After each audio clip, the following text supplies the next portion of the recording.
Assalamualaikum warahmatullahi wabarakatuh. Innalhamdulillah nahmaduhu wa nasta'inuhu wa nastaghfiruh wa na'udzu billahi min shururi anfusina wa min sayyiati a'malina. Man yahdihillahu fala mudilla lahu wa man yudlil fala hadiya lahu. Asyhadu an la ilaha illallah wahdahu la syarika lahu. Asyhadu anna Muhammadan abduhu wa rasuluh. Qala Allah Ta'ala fi kitabihil karim, ya ayyuhalladzina amanu taqullaha haqqa tuqatih wa la tamutunna illa wa antum muslimun, amma ba'd. Ya ikhwah, kita lanjutkan kajian kita. Kita masuk ke ayat 214. Allah Ta'ala berfirman, A'udzu billahi minasyaitonir rajim.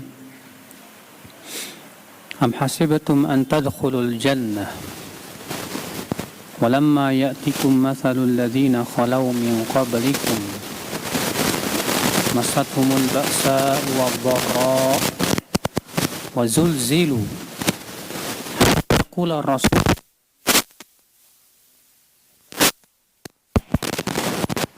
ala inna nasrallahi qarib. Am hasibatum,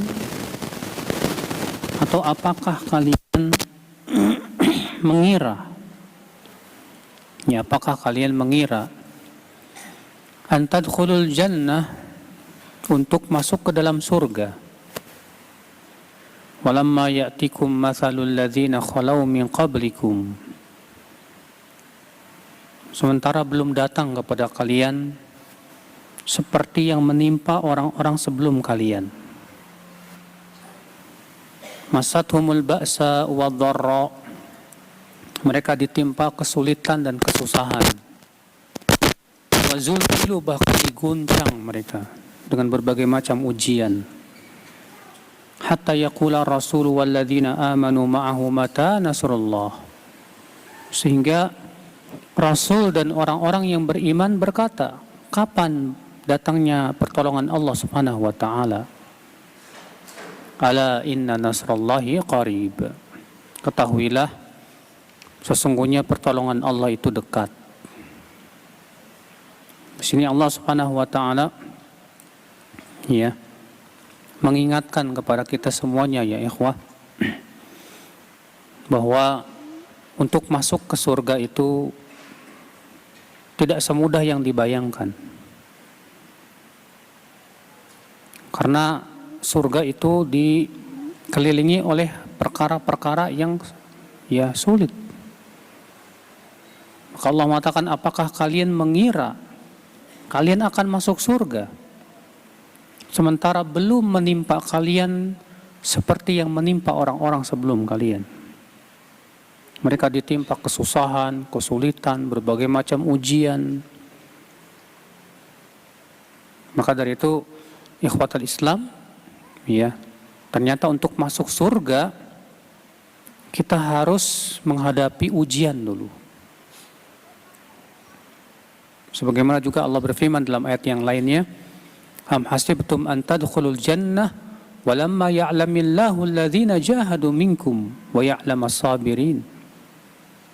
Apakah kalian mengira akan masuk surga sementara Allah belum mengetahui di antara kalian, belum tampak kepada kalian, ya, bagi Allah Subhanahu wa Ta'ala, siapa di antara kalian yang bersungguh-sungguh, ya, dan siapa kalian yang sabar. Makanya ikhwatul Islam, jalan menuju surga itu membutuhkan kesabaran, membutuhkan keimanan, membutuhkan kekuatan, kesungguhan. Jalan menuju surga itu bukan sebatas angan-angan, saya pengen masuk surga, saya ya insya Allah masuk surga. Tidak. Ya, karena setiap orang yang beriman pasti diuji. Siapapun kita pasti diuji oleh Allah Subhanahu wa Ta'ala. Kadang ujian itu dengan apa? Kesulitan, kesusahan, musibah, bencana, malapetaka. Terkadang ujian itu diberikan dengan apa? Kesenangan. Dan pasti semua kita inginnya diuji dengan kesenangan kan. Tapi kita ya banyak yang tidak sabar dengan kesenangan, Pak. Karena dengan kesenangan justru dibuka pintu-pintu syahwat. Dengan kesenangan terbuka pintu-pintu maksiat. Banyak orang yang tidak sabar dengan kesenangan. Saat ia senang lebih banyak lalai. Dilalaikan oleh HP, dilalaikan oleh game, dilalaikan oleh berbagai macam hal yang melalaikan. Ya.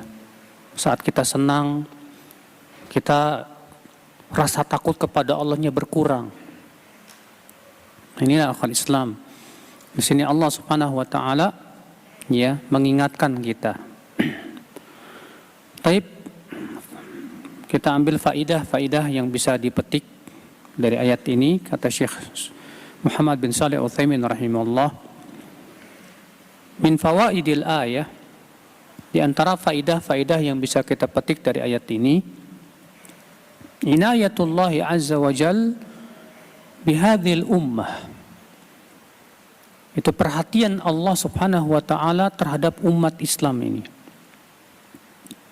Haitsu yusalliha bima waqa'a bi ghairiha. Ya, apa perhatiannya? Itu Allah menghibur umat Islam dengan umat-umat sebelumnya. Artinya bahwa umat-umat sebelum kalian itu diberikan ujian berat banget loh. Maka kalian pun hai umat Islam tidak mungkin bisa masuk surga kecuali dengan melalui dan menghadapi apa? Ujian demi ujian tersebut. Maka ketika kita melihat ya orang yang lebih berat ujiannya dari kita, terhibur kita, Pak. Tapi ketika kita melihatnya kepada orang yang lebih senang dari kita malah tidak menjadi orang yang bersyukur. Kita menjadi orang yang kufur kepada Allah Azza wa Jalla. Cuma dalam hadis ya Rasulullah SAW pernah ya melewati Khabbab bin Al-Arat yang sedang disiksa. Lalu lewatlah Rasulullah SAW dan Khabbab bin Al-Arat berkata apa? Ya Rasulullah, ala tad'u lana, ala tastansir lana. Kenapa engkau tidak segera berdoa kepada Allah untuk kemenangan kita, wahai Rasulullah? Kenapa engkau tidak segera minta tolong kepada Allah supaya kita dimenangkan? Apa kata Rasulullah SAW?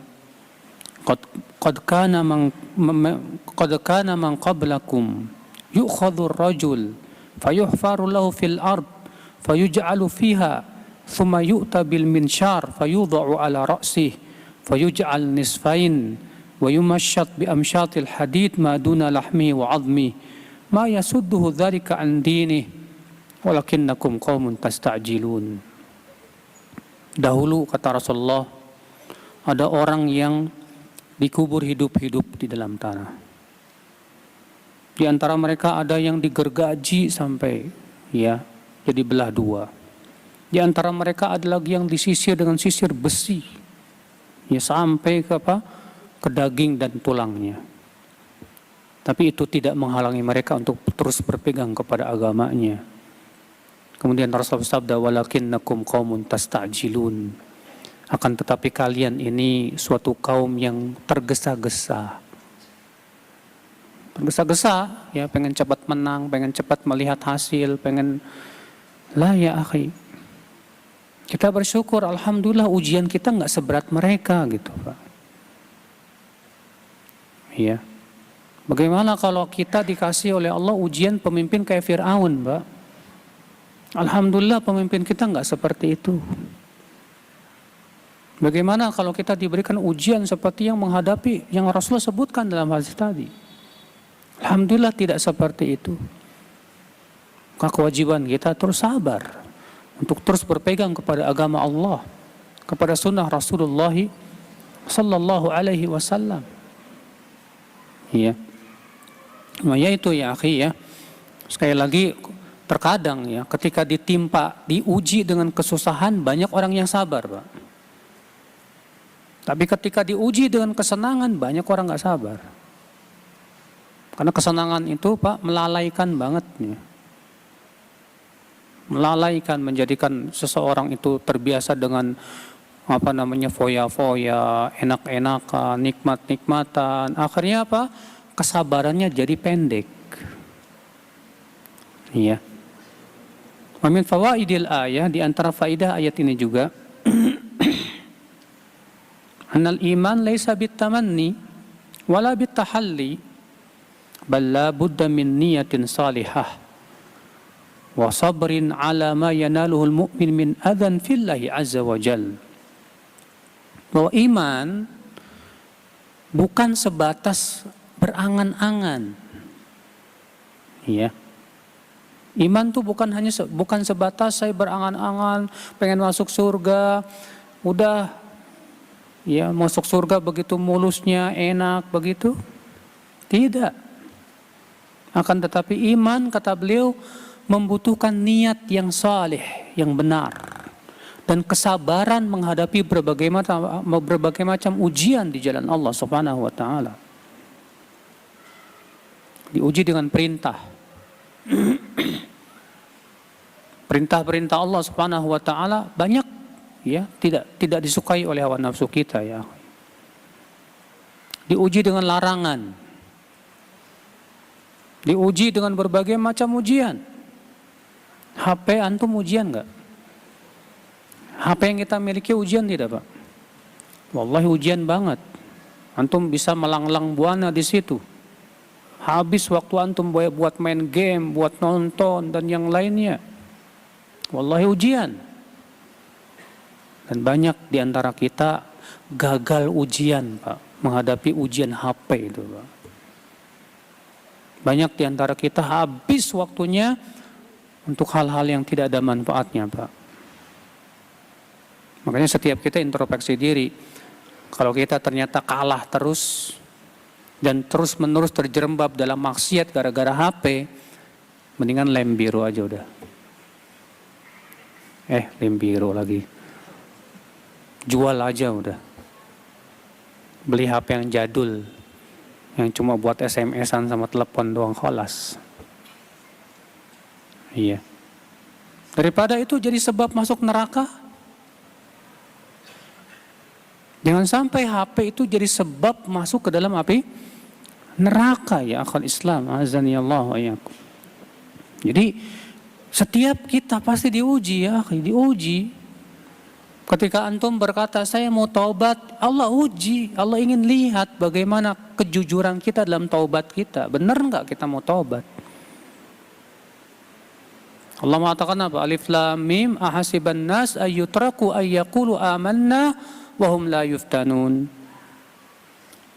Apakah manusia mengira, kata Allah, akan dibiarkan berkata kami beriman sementara ia tidak diuji oleh Allah? Enggak mungkin. Tidak mungkin, Pak. Orang beriman itu lepas dari ujian, enggak mungkin. Iya. Karena dunia ini disebut oleh para ulama apa? Darul ibtila, negeri ujian. Dunia itu negeri apa? Negeri ujian, saudaraku sekalian. Azani Allah wa iyyakum. Aminha faedah selanjutnya, hikmatullahi azza wa jal. Haitsu yabtalil mu'minina bimithli hadhil masaibil 'azimah imtihanan hatta yatabayyana as-sadiqu min ghairihi. Di antara faedah ayat ini menunjukkan kepada ya hikmahnya Allah Subhanahu wa taala. Apa hikmahnya? Yaitu Allah menguji kaum mukminin dengan musibah-musibah yang berat terkadang. Supaya apa? Allah menguji. Kenapa harus ada ujian, Pak? Kenapa harus ada ujian?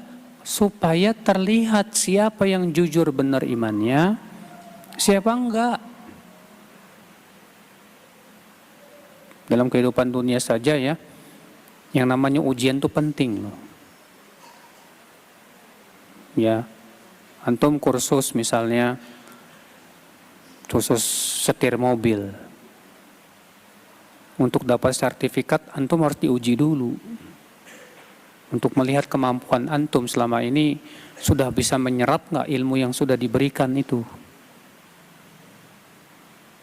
Ya, diuji antum. Kita juga selama ini nuntut ilmu tentang kesabaran, nuntut ilmu tentang tawakal, nuntut ilmu tentang apa? Ya, tentang pentingnya menyandarkan hati kepada Allah. Namun suatu ketika Allah ingin uji kita. Yang sudah kita pelajari ini benar nggak bisa kita praktekkan akhir dalam kehidupan kita. Ikhwata Islam, azani Allah wa iyyakum. Makanya ujian itu ya fungsinya luar biasa. Yaitu fungsinya menyaring keimanan. Allah ingin memilah dan memilih siapa hamba-hambanya yang berhak mendapat derajat yang tinggi di dalam surganya. Siapa yang hamba-hambanya tidak berhak mendapatkan derajat yang tinggi di dalam surganya. Dan siapa yang berhak masuk ke dalam api neraka. Dengan cara apa? Diuji, Pak. Diuji. Subhanallah. Maka dari itulah ya, yang kita mohon kepada Allah adalah kekuatan, akhi. Makanya Rasulullah SAW doanya apa, Pak? Ya muqallibal qulub, tsabbit qulubana ala dinik. Tsabbit qalbi ala dinik. Wahai yang membolak-balikan hati, tolong kuatkan hatiku di atas agamamu itu. Nabi sering sekali mengucapkan ini, Pak. Setiap kita pasti tidak ingin diuji, pasti siapapun di antara kita tidak ingin diuji. Tapi masalahnya ujian itu harus dan pasti menimpa kita, pasti itu, Pak. Syi'ta am abaita, baik kamu suka, kamu tidak suka, kita tidak suka, yang namanya ujian pasti akan menimpa. Iya. Ikhwatal Islam, azani Allah wa iyyakum. Allah Ta'ala berfirman, وَلَنَبْلُوَنَّكُمْ hatta na'lamal mujahidina minkum was-sabirina wa nabluwa akhbarakum. Sungguh benar-benar kami akan uji kalian sampai kami mengetahui di antara kalian yang bersungguh-sungguh ya dan bersabar. Subhanallah ya ikhwatal Islam, azani Allah wa iyyakum. Fala yu'raf zayfu adh-dhahab illa idza adabnahu bin nar. Kata beliau, emas ya tidak akan diketahui ini emas palsu atau emas asli kecuali dengan cara apa? Dimasukkan ke api. Kalau emas palsu hancur dia. Kalau emas asli dengan dimasukkan ke api tambah bagus kelihatan. Maka demikian pula ujian, akhi, yang menimpa mukmin. Dengan adanya ujian ketahuan tuh siapa yang ternyata imannya palsu, Pak. Dan siapa yang imannya memang Masya Allah. Dengan adanya ujian, seorang mukmin yang jujur keimanannya terlihat keindahan imannya itu Masya Allah. Dengan kesabarannya dan ketawakalannya kepada Allah Subhanahu wa Ta'ala. Ikhwatul Islam, azani Allah wa iyyakum. Walaupun tentunya ya ujian itu tidak akan terus-menerus menghampiri apa? Seorang muslim. Ada saat-saatnya diuji, ada saat-saatnya apa? Ya diberikan ya, ujiannya kendor begitu. Ya. Min fawaidil ayat, di antara faedah ayat ini juga annahu yanbaghi lil insan alla yas'alan nasr illa minal qadir alaih. Bahwa selayaknya kita tidak minta pertolongan kecuali kepada Allah saja, Pak.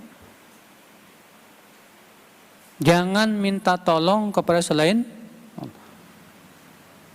Minta tolonglah hanya kepada Allah Subhanahu wa Ta'ala. Antum tahu kisah Nabi Yusuf alaihissalatu wassalam? Nabi Yusuf alaihissalatu wassalam saat di penjara kan ditemani oleh dua orang. Lalu dua orang ini dua-duanya bermimpi.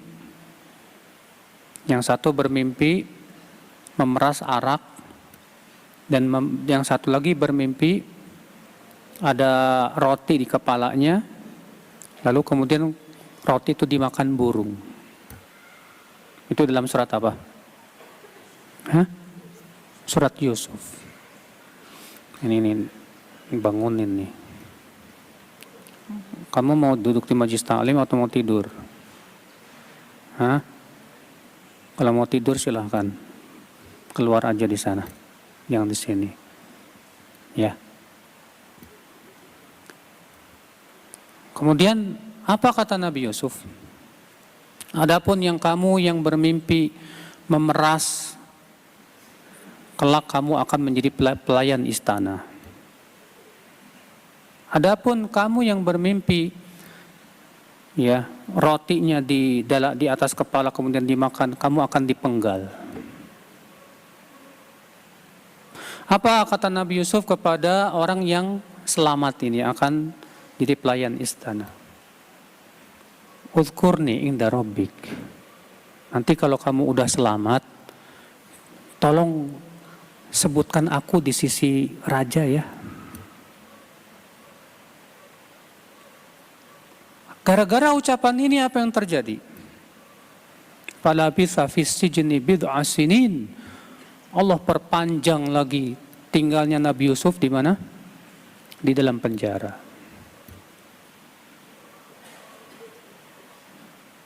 Subhanallah, akhal Islam, azani Allah wa iyyakum. Kenapa Allah memberikan peringatan kepada Nabi Yusuf tentang masalah ini? Supaya benar-benar Nabi Yusuf mintanya hanya kepada Allah. Kita hanya minta tolong kepada Allah subhanahu wa ta'ala ya. Dan ingat ya, ketika tidak ada manusia yang mau menolong kita, itu artinya Allah ingin Allah saja yang menolong kita. Iya. Faedah selanjutnya, wa minha annal mu'minina birrusul manahijahum manhajur rusul yaquluna ma qalu. Bahwasanya orang-orang yang beriman kepada para rasul, manhaj mereka itu sama dengan manhaj para rasul. Orang-orang yang beriman kepada para rasul, manhaj mereka harus sama dengan manhaj siapa? Rasul. Yaquluna ma qalu, bahkan mereka mengucapkan apa yang diucapkan oleh para rasul. Itu firman Allah, hatta yaqula rasul walladzina amanu ma'ahu mata nasrullah. Saking beratnya ujian mereka, sampai-sampai rasul dan orang-orang yang beriman bersamanya berkata, kapan pertolongan Allah akan datang? Di situ Allah mengatakan rasul dan kaum mukminin yang bersamanya. Berarti kaum mukminin itu yang memang benar-benar beriman kepada rasul, dia ikuti rasul sudah. Adapun kemudian kita tidak mengikuti rasul, ya, lebih mengagungkan imam-imam kita di atas pendapat rasul, lebih mengikuti pendapat-pendapat ustadz kita, kiai kita daripada pendapat rasul, maka hakikatnya kita belum mengikuti Rasul sallallahu alaihi wasallam ya. Iya. Pada selanjutnya, wa minha tamamu qudratillahi azza wa jal, kesempurnaan kekuasaan Allah subhanahu wa ta'ala, di mana Allah berfirman, ala inna nasrallahi qarib. Ketahuilah pertolongan Allah itu dekat datangnya. Dan memang biasanya begitu Pak. Pertolongan Allah itu baru datang saat kesabaran sudah mulai habis. Kita sudah berusaha sabar.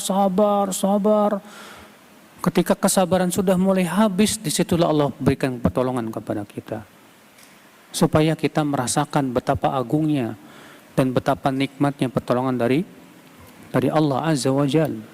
Supaya kita bersyukur atas nikmat-nikmatnya. Iya. Makanya nggak boleh kita putus asa. Ya, dari rahmat Allah Azza wa Jalla nggak boleh. Wa minha faidah selanjutnya, hikmatullah haitsu yamna'un nasr li fatratin muayyanah minaz zaman. Di antara hikmah Allah, Allah tidak memberikan pertolongan itu dengan serta-merta sekaligus, enggak. Tapi Allah memberikan dulu ujian dan memberikan tenggang, terus diuji. Baru Allah tolong. Kenapa?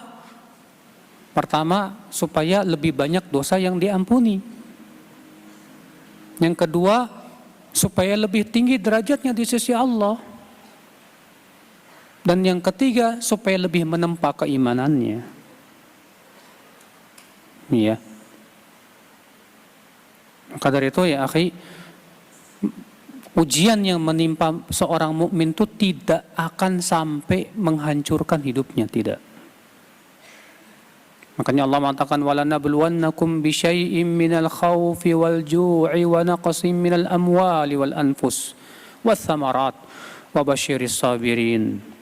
Sungguh kami akan uji kalian dengan sesuatu dari rasa takut, ya rasa lapar, kekurangan harta, jiwa, dan buah-buahan. Kata Syekh Abdurrahman As-Sa'di, firman Allah, walanabluwannakum bisyai'in, kata-kata syai' di sini memberikan faidah bahwa ujian yang menimpa seorang mukmin itu tidak akan sampai menghancurkan hidupnya.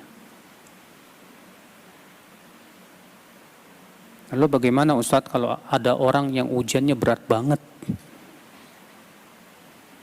Iya. Ada orang yang ujiannya apa? Berat banget sampai akhirnya dia hancur iman dan agamanya. Ada yang seperti itu, ada Pak? Bukankah Allah tidak akan memberikan beban kecuali sesuai dengan kemampuan hambanya? Jawabnya, Allah akan berikan ujian yang tidak akan menghancurkan hidupnya kalau dia benar-benar kembali kepada Allah. Adapun kalau dia berpaling kepada Allah, bisa jadi Allah berikan azab di dunia sebelum apa? Di akhirat, ya akhi.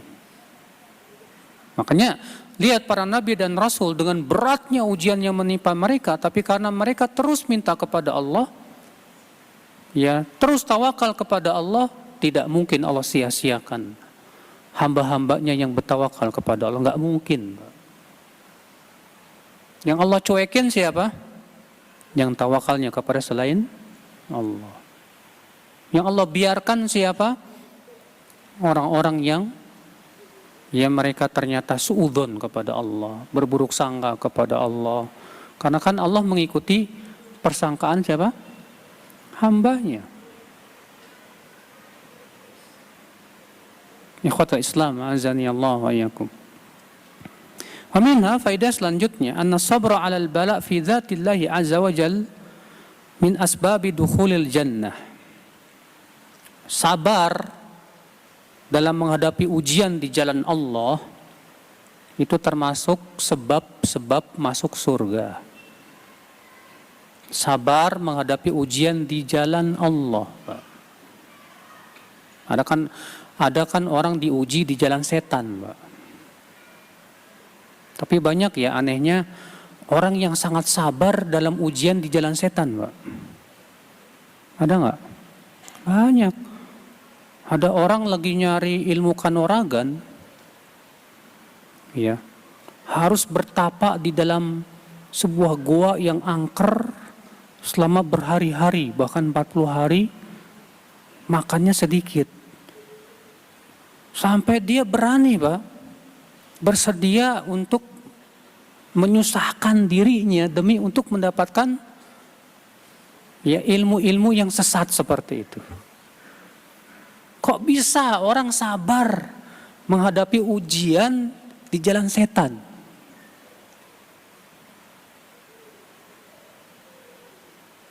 Mungkin antum pernah mendengar kisah Imam Ahmad bin Hanbal. Ketika Imam Ahmad bin Hanbal ditangkap oleh Khalifah Ma'mun Al-Mu'tasim Billah, yang kemudian Imam Ahmad hendak disiksa hanya karena tidak mau mengucapkan Al-Quran apa? Makhluk. Ketika beliau dibawa ke ruang penyiksaan, tiba-tiba Imam Ahmad ditarik bajunya oleh seseorang. Lalu Imam Ahmad menoleh. Lalu orang ini berkata, "Kamu kenal aku tidak?" Kata Imam Ahmad, "Tidak." "Aku Abul Haytham. Aku penjahat nomor 1 di negeri ini. 17 tahun aku disiksa untuk meninggalkan kejahatan, tapi aku sabar. Maka kamu harusnya lebih bisa bersabar." Masya Allah. "Saya 17 tahun," kata dia, "saya disiksa untuk meninggalkan kejahatan. Saya tidak tinggalkan kejahatan, saya sabar." Masya Allah. Ada ternyata orang-orang yang sabar di atas apa? Kejahatan, sabar di atas kemaksiatan. La ilaha illallah. Masa kita tidak sabar di atas kebenaran? Makanya ya semenjak itu Imam Ahmad mendoakan tuh, semoga Allah merahmati Abul Haytham. Semoga Allah merahmati Abul Haytham. Sampai anaknya Imam Ahmad yang bernama Abdullah merasa heran, kok bapaknya seringkali mendoakan Abul Haytham? Siapa itu bapak? Maka Imam Ahmad menceritakan kisah tadi.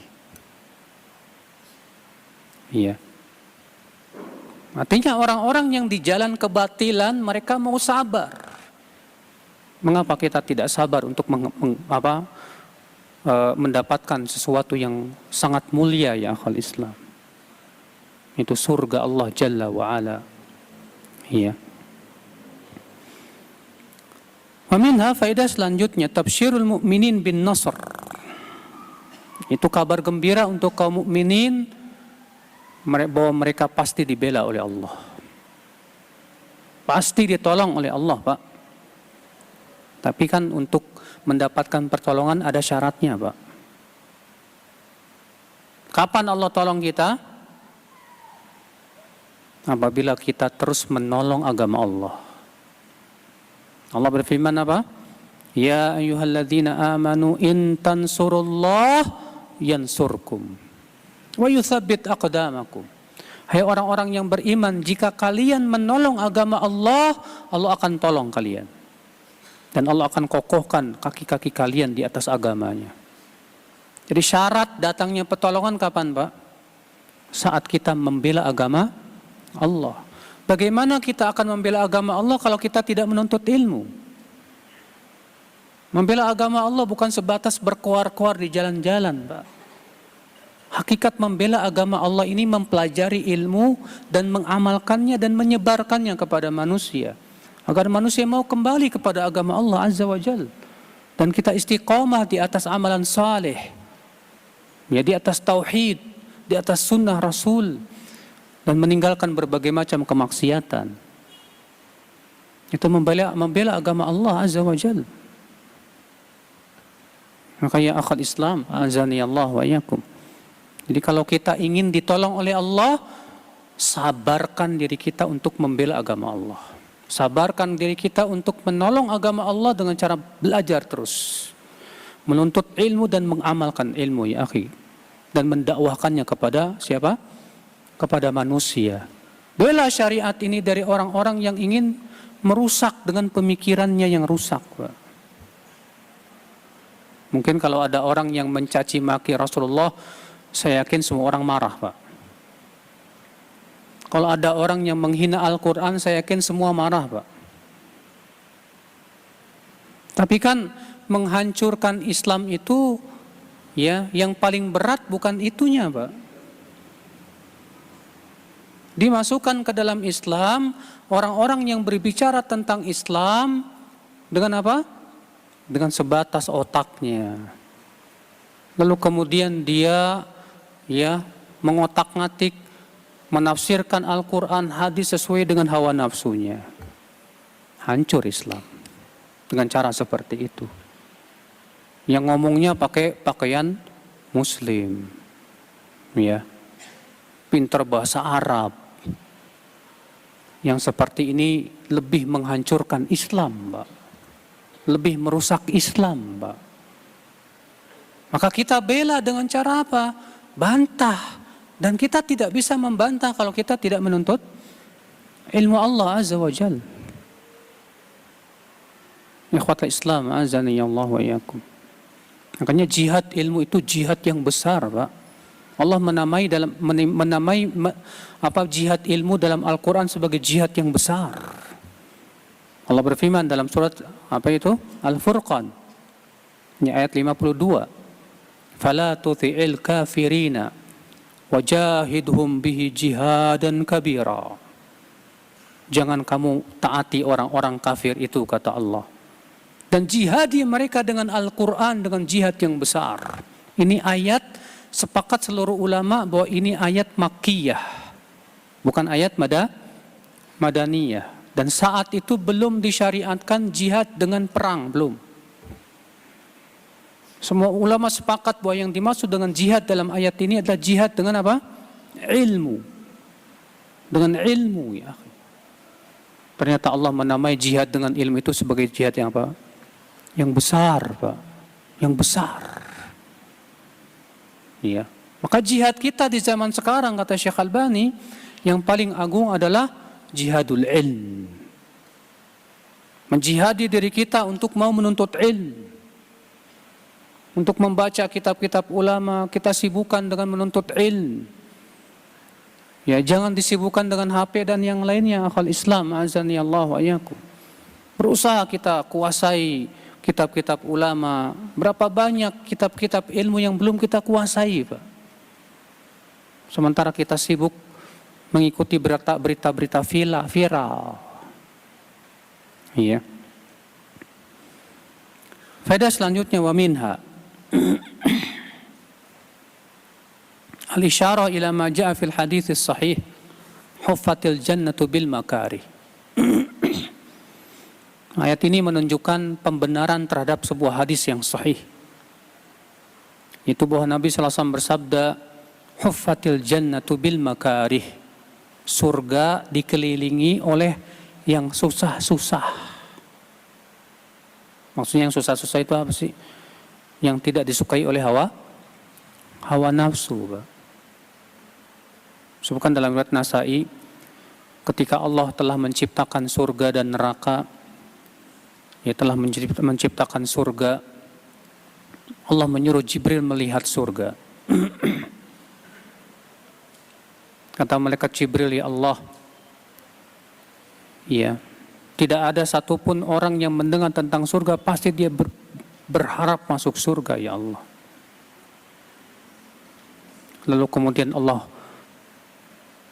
ya, menyelimuti surga dengan perkara-perkara yang sulit. Lalu malaikat Jibril disuruh untuk melihatnya lagi. Maka malaikat Jibril berkata, ya Allah, aku khawatir tidak ada orang yang bisa masuk surga. Kenapa? Karena huffatil jannatu bil makarih. Karena surga itu diliputi oleh perkara-perkara apa? Yang berat, yang susah, yang sulit, yang tidak disukai oleh hawa nafsu. Perintah-perintah Allah rata-rata nggak disukai hawa nafsu, Pak. Coba di Indonesia ini yang sholat dari kaum muslimin berapa, Pak? Banyak orang Islam, KTP-nya Islam nggak sholat, Pak. Nggak sholat. Iya, mendengar adzan boro-boro datang. Ya, bahkan kita punya teman, dia kontraktor, dia bilang, Ustadz, saya punya pekerja kuli bangunan nggak pada sholat, Ustadz. Saya pernah ngancam mereka, kamu kalau nggak sholat saya pecat. Jawabnya apa? Mendingan dipecat, Pak. La ilaha illallah. Iya. Ternyata sholat berat tidak, Pak? Berat, kecuali orang-orang yang diberikan taufik oleh Allah Azza wa Jal. Makanya bersyukur kita semua masih diberikan oleh Allah kemudahan sholat, Pak. Alhamdulillah. Kita masih mau melangkahkan kaki kita untuk ke masjid. Alhamdulillah. Pertahankan ini sampai meninggal dunia, wallah. Karena banyak orang-orang yang tidak diberikan oleh Allah kemudahan itu, Pak. Perintah-perintah Allah itu tidak disukai oleh hawa nafsu kita. Dan larangan-larangan Allah justru lebih disukai oleh syahwat kita. Makanya Rasulullah mengatakan apa? Wa huffatin naru bisyahawat, dan api neraka itu dikelilingi oleh syahwat. Ya, berat memang, Pak. Berarti kalau pengen masuk surga harus sabar mendirikan sholat. Harus sabar meninggalkan maksiat. Ketika kita sholat aja, buat bisa sabar, bisa khusyuk terus, berat nggak, Pak? Berat. Di awal-awal khusyuk, tahu-tahu pikiran kita pergi entah kemana. Ya, Allah musta'an walitiklan. Waminha, faidah selanjutnya. Annahu la wusula ilal kamal illa ba'da tajarru'i ka'sis sabr. Bahwasanya tidak akan mungkin kita sampai kepada kesempurnaan kecuali setelah kita bersabar menghadapi berbagai macam ujian. Baru kita akan sampai kepada apa? Kesempurnaan, akhi. Banyak orang yang ikut perlombaan-perlombaan dunia, Pak, supaya bisa mendapatkan apa? Bisa mendapatkan sabuk, ya, bisa mendapatkan piala, bisa mendapatkan apa? Pujian dan yang lainnya. Ada orang ikut pertandingan tinju, bersedia dia dihajar sama lawannya babak belur, gak masalah. Untuk mendapatkan apa, Pak? Hanya sedikit dunia. Maka kita untuk mendapatkan surga harus mau babak belur juga. Ya. Maka dari itulah ya akhul Islam, azani Allah wa iyyakum, memang ya orang lebih semangat kepada dunia. Kenapa? Terlihat oleh mata masalahnya, Pak. Kenapa banyak orang nggak semangat kepada surga? Nggak kelihatan masalahnya. Surga nggak kelihatan. Bahkan sebagian orang menganggap, itu cuma cerita aja. Itu cuma iming-iming aja itu. Iya. Hanya orang-orang yang beriman saja yang berani bersusah payah untuk meraih apa? Surga Allah Azza wa Jalla. Iya.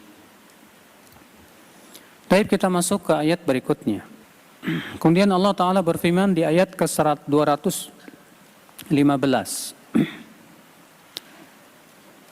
Yas'alunaka madza yunfiqun. Dan mereka bertanya kepadamu apa yang bisa mereka infakkan. Qul ma anfaqtum min khairin. Katakan, apa-apa yang telah kalian infakkan itu dari harta. Falil walidain, maka hendaklah yang kamu dahulukan adalah orang tuamu. Wal aqrabin, dan orang-orang yang terdekat kepadamu. Wal yatama, dan orang-orang anak-anak yatim. Wal masakin, dan orang-orang miskin. Wabnis sabil, dan ibnu sabil. Ibnu sabil siapa? Ibnu sabil itu musafir yang kehabisan apa? Bekal. Wa ma taf'alu min khairin fa innallaha bihi alim. Dan apa yang kalian lakukan dari kebaikan, sesungguhnya Allah mengetahui perbuatan itu.